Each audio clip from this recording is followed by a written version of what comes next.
Hi everyone, this is Sugantha Priya, Assistant Professor, Department of Computer Science, Dr.S.S. College of Arts and Science. This presentation is about deadlocks in operating system. What is a deadlock? A deadlock is a situation where a set of processes are blocked because each process is holding a resource and waiting for another resource and acquired by some other process. A set of two or more processes are deadlocked if they are blocked, that is in the waiting state, each holding a resource and waiting to acquire a resource held by another process in the set, or a process is deadlocked if it is waiting for an event which is never going to happen. A deadlock may occur through system calls or locking mechanisms. For example, consider when two trains are coming towards each other on the same track, there is only one track. None of the trains can move there in front of each other. A similar situation occurs in the operating system when two or more processes that hold some resource and waiting for the resource held by others. For example, in the given diagram, we have two processes, process A and process B, and the process A is holding the resource T1 and the process B is holding the resource T2, and the process A is waiting for the resource T2 and the process B is waiting for the resource T1. So there is a deadlock. This is an example for a deadlock. So we have different process like P0 and P1. So for example, A is in the waiting state and B is in the waiting state.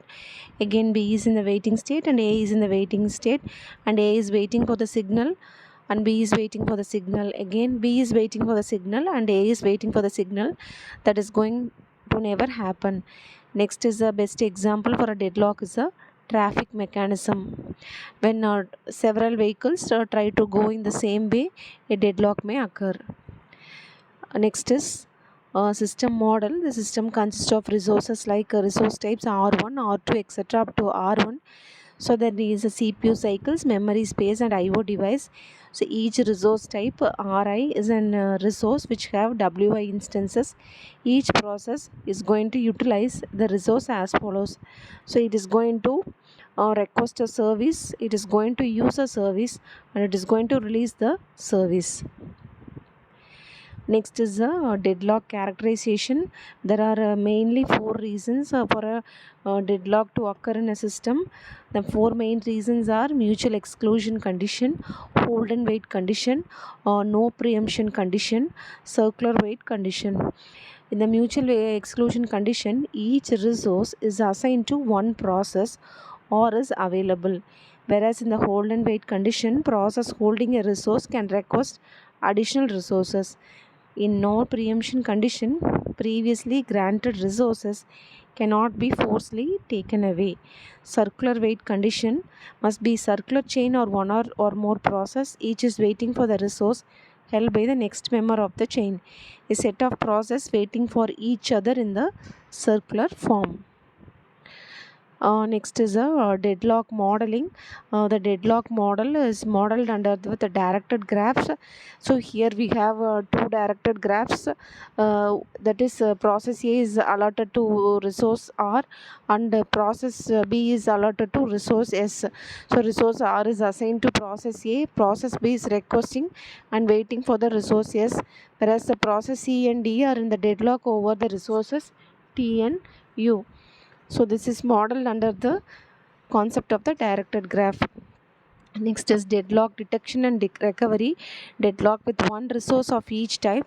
A deadlock exists in the system if and only the wait for graph contains a cycle. To detect deadlocks, the system needs to maintain a wait for graph and maintain periodically to invoke an algorithm that searches for a cycle in the graph. If there is cycle in the graph, which means a deadlock has occurred. If this graph contains one or more cycles, the cycles are called as a nodes, that is a deadlock exists. So any process that is a part of the system is deadlocked.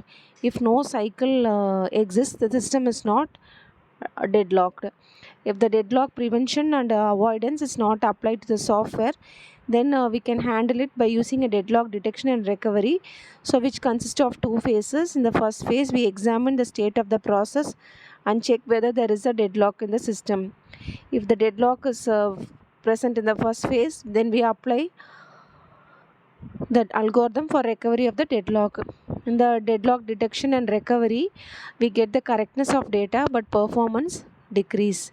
And the recovery from the deadlock can be a manual interpretation, automatic recovery, and or about all deadlock process initially, about one process at a time.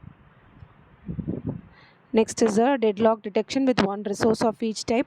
Here consider system with 7 process.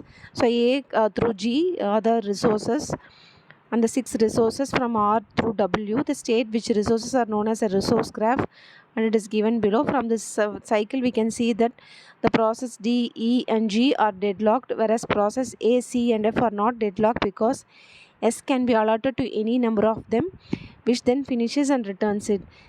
Then how other can take it and turn and also complete. This is a deadlock detection with multiple resource of each time.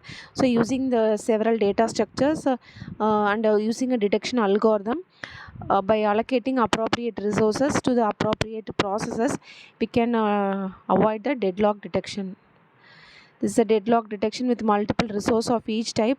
So here we have different resources like tape drive, plotter, scanner and CD-ROMs. So where E is an existing resource and A is available resource. So using a current allocation matrix, we are going to allocate the appropriate resources to the appropriate process. Next we have the request matrix.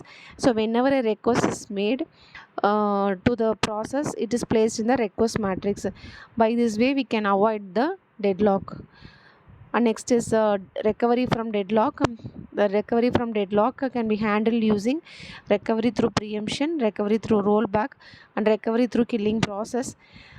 Take a resource from some other process, depends upon the nature of resources.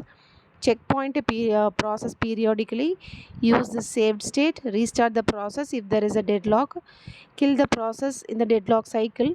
The other process gets its resources, choose a process that can rerun from the beginning. So these are some of the ways to recover a process from the deadlock. Thank you.